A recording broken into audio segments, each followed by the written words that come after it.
Oke teman-teman ya, saya baru tiba ya. Tuh Bang Jupri ya. Udah di Nara ya. Udah persiapan keberangkatan. Untung masih stop ya teman-teman ya. Bus PMto Bang Jupri ya.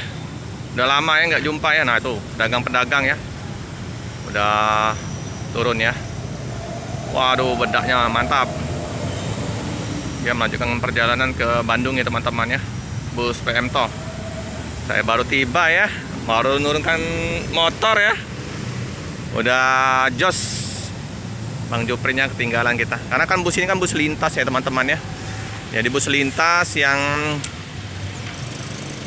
nggak tentu ya jam masuknya ya, jam tibanya ya.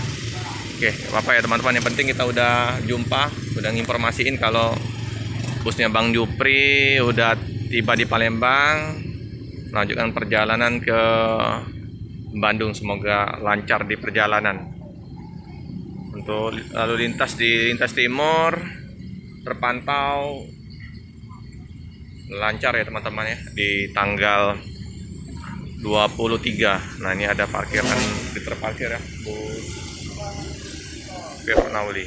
Oke teman-teman ya, sekian dulu video singkat dari saya. Jangan lupa like, comment, subscribe, share sebanyak-banyaknya, tekan lonceng biar terupdate video-video selanjutnya. Terima kasih.